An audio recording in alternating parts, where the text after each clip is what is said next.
L'Istituto Comprensivo 3 di Sora, nel periodo che precede le festività natalizie, è impegnato con i saggi di fine anno per augurare a tutti i docenti, genitori e amici un buon Natale ed un buon inizio del nuovo anno.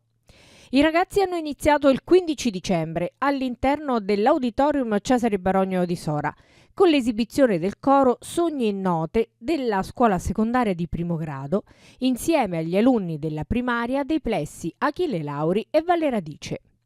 Ad accogliere i genitori ed i nonni degli allievi, la professoressa Rosaria Bedani con la responsabile del coro, la professoressa Nicoletta Di Vito.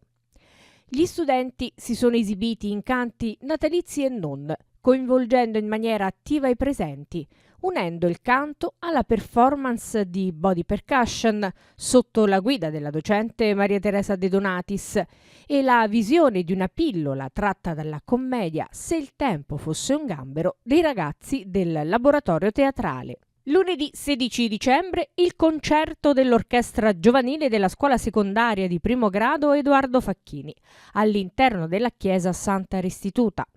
Per questo concerto gli alunni, accompagnati dai docenti di strumento Valentina Di Silvestro, Mario Mancini, Donato Cedrone e Michele Campo, hanno organizzato un viaggio di musica e parole fra testi narrativi, evocazioni poetiche e brani musicali d'autore. Gli eventi dedicati al Natale si sono conclusi giovedì 19 dicembre. Nella mattinata i bambini dei plessi Valle Radice e Campopiano hanno cantato la magia del Natale.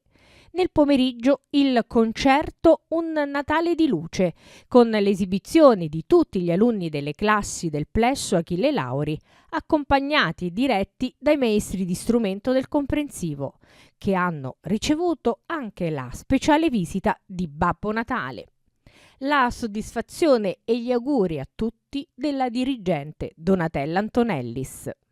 Abbiamo iniziato con il coro Sogni e Note all'Auditorium Baronio con la professoressa Di Vito Nicoletta, l'orchestra, poi ci sarà la scuola primaria Achille Lauri sempre qui, Rione Indipendenza e Campopiano nei plessi e poi anche la scuola primaria di Valle Radice che farà uno spettacolo giovedì mattina. Quindi sì, un augurio di cuore a tutte le famiglie e un ringraziamento particolare anche al Comune di Sora, soprattutto nella figura della delegata all'istruzione Francesca Di Vito, che è veramente sempre presente nei momenti importanti della nostra scuola. E diciamo che io il mio messaggio di auguri l'ho indirizzato forse più ai ragazzi che alle famiglie, lasciatemelo dire.